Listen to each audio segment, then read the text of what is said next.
What is up, guys? Griff here, and today we're going to start a little something different. I'm going to be firing up a Kerbal the Space Program science series. It's going to be a little something different than what we're normally doing on this channel.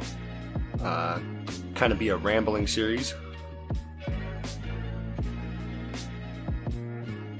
Go ahead and get our flag picked out real quick.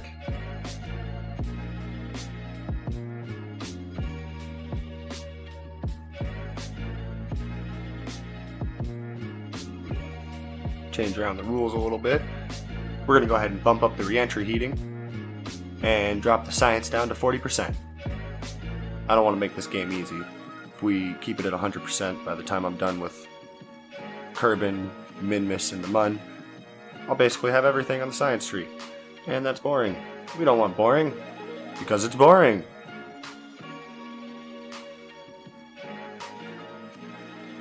Go in here.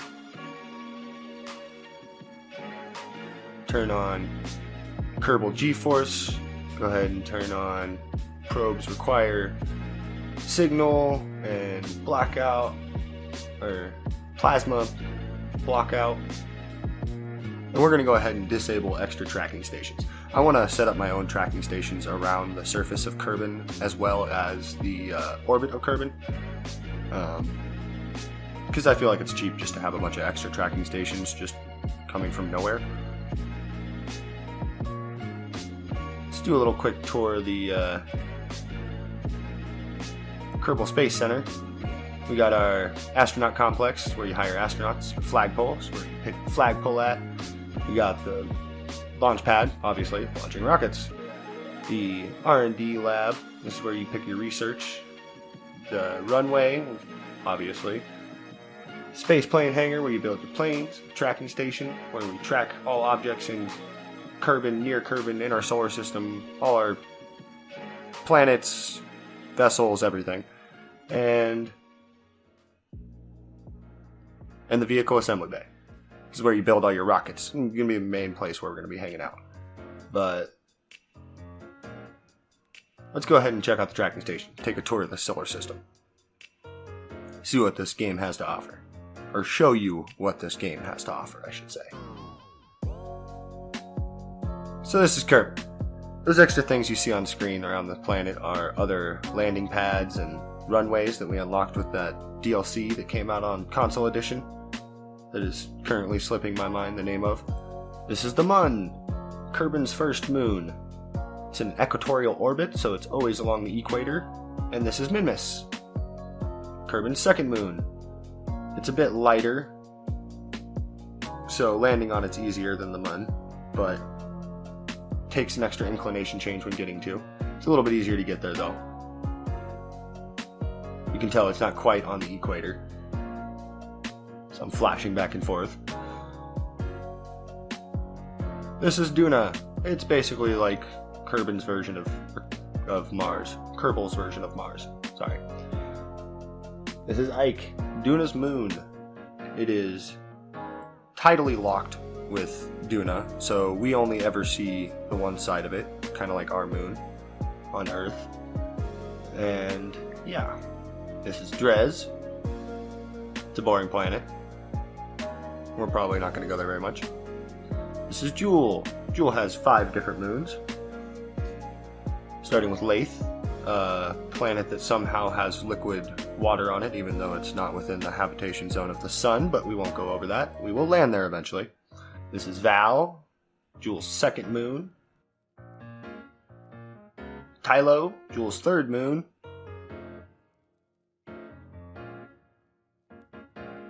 This is Bop, Jewel's fourth moon. It's just kind of an ugly little rock. And this is Paul. Paul's kind of ugly too. It's the 5th moon of Jewel. And this is Elu. And the sun! Everybody knows what the sun is. This is Moho. The interesting thing about Moho is it actually has a Mo hole at each one of the poles. And you can kind of see it right there. It has this graphical glitch that I guess they just decided to keep in the game. It's this really deep hole that's kind of funky looking, but it goes super deep in the game, into the surface. This is Eve. It's kind of an evil place. That's why it's called Eve, in my opinion. The Gravity there is a lot more intense than Kerbin, so landing and more specifically taking off is a lot more difficult. This is Eve's little moon gilly. It's kind of another funky little rock. And we're back to Kerbin. Full tour of the solar system. Alright, let's go back to the tracking station. So, a little graphical glitch there. Everything load in. We are going to check out the science tree. These are the first two things to unlock, and we need to get science in order to unlock them. Science tree has a bunch of goodies on it. Cool stuff. This is basically going to be our progression throughout the game, is unlocking this node by node.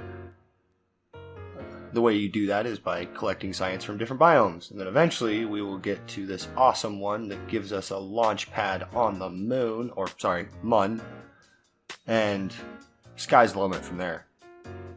I mean, that's just awesome. I've never even had that before. Yeah, let's get some science. So I'm just gonna time-lapse this together real quick because it's a really simple rocket. Nothing too particular to talk about. Just gonna do a quick up-down, grab some science off the launch pad, in the sky, and where we land.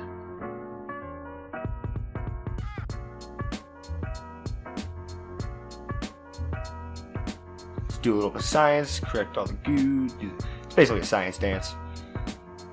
If you played this game before, you knew exactly what I was doing. If you don't, I was just collecting all the science from the different components and then storing it back in the cockpit.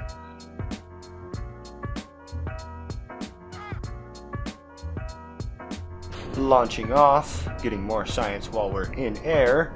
All the science, crew reports, mystery goo, deploy the parachute. Funny enough, or oddly enough, the audio in the beginning of this, for the first part of this video, kind of cut out. I don't know what happened to it. It just didn't work, so I kind of had to piece in the other audio for the rocket launch from a later clip, and can't really tell, and we'll get a cinematic shot in the background, kind of. You would never notice unless I told you, but I told you, so now you know. See me scramble for data real quick. Get all the stuff. Funny enough, you can do a surface sample while you're hanging off the side of the rocket, and you're not even touching the surface. But who am I to argue? It's getting extra crew report. If you remove the older crew report, you can then restore it and get a whole new crew report. Getting more science.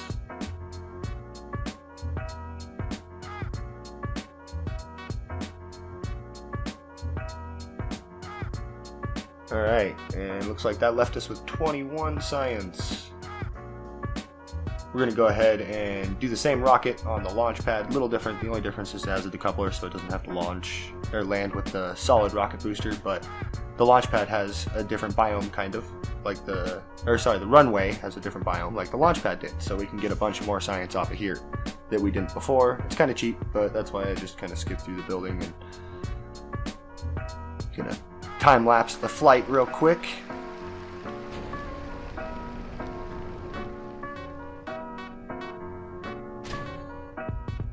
Barely make it to the ocean. Yeah, this is an awesome game. I want to take this series pretty far. There's a lot of things I've been wanting to do on this game. I've personally only been to a few other planets besides Kerbin, planetoids I should say, besides Kerbin, Mun, and Minmus. Been to Duna, been to Eve.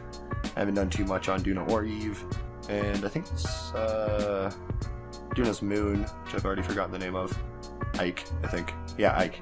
I've been to Ike. It's kind of cool. Typically when you go to Duna, you end up accidentally getting a alignment with Ike, so you end up passing over that anyways. You can steal a little bit of science from there real quick. Yep, just doing a little bit more science grab in the ocean, and then recover the vessel.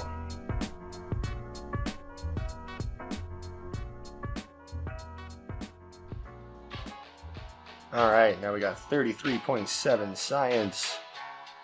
Managed to get a decent amount off of that, which should put us towards getting a few better rocket parts. Let's go get some more science stuff. I know I say science a lot, sorry. But yeah, we will get the more parachutes, a little bit more science equipment,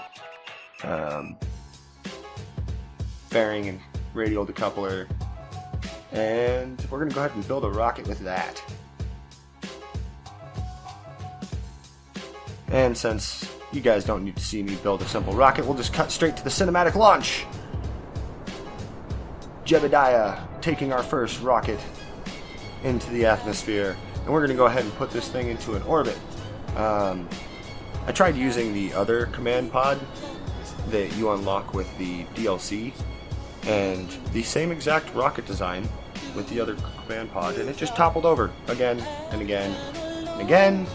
So the only change I made was putting this command pod on it, and it flew just fine.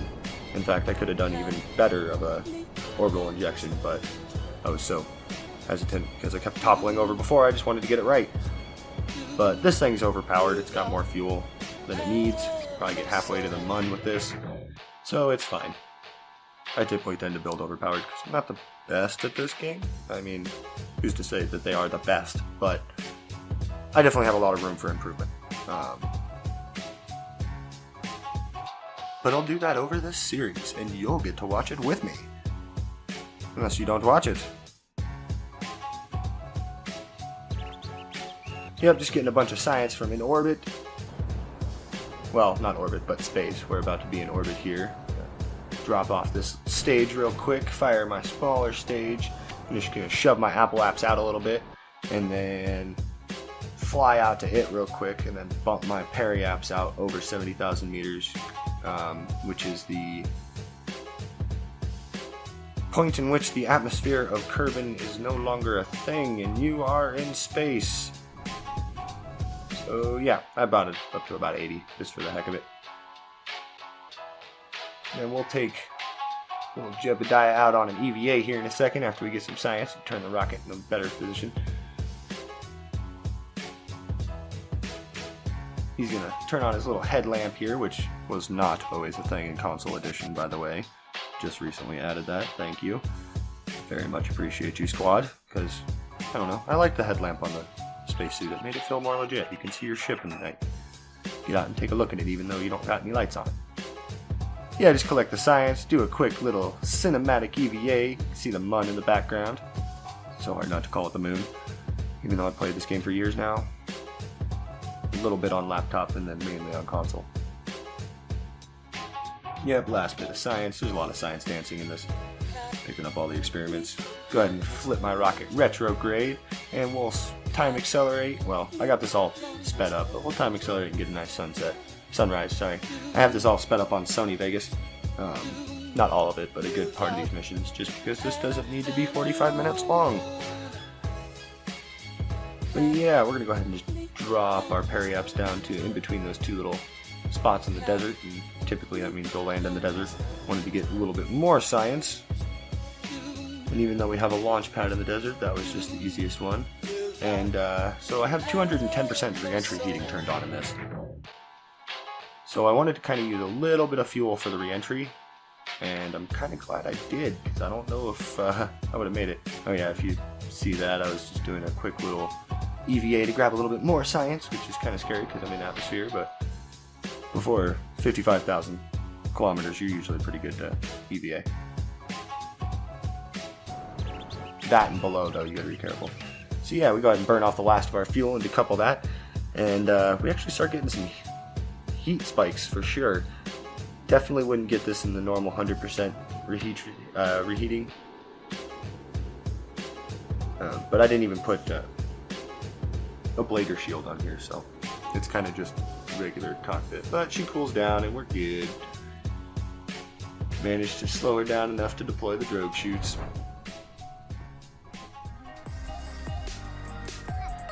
Everything's fine. Little wobble. Toggle the SAS to kill the wobble and then deploy our main parachute. Fiddled the altitude height a little bit. Went ahead and just manually kind of deployed it by increasing the altitude height once the drogue chute is deployed, because I kind of just started spinning and was like, okay. And then I decided that Jebediah isn't the Kerbin to just sit and wait for things to happen. He's gonna make them happen. You do not mess with this Amish astronaut. because he has something they also just, well, relatively speaking, recently added to the console edition. And that is his own personal parachute. We're going to go ahead and grab all the science, do everything we can, collect it all, and then deploy his parachute and jump off. And he's going to go James Bond style to the ground after he piddle farts around and floats for a bit. But yeah, that is the end of the mission. Jebediah standing there dramatically as the capsule lands behind him. And that brings us up to 46 science, which is exactly, well, a little bit more than what we needed to get the Science Junior Bay, which will help us get more science so that we can unlock more science. But that will conclude the end of the first episode of Griff's Ramble through KSP. I appreciate y'all tuning in and hope to see you next time. Have a good one.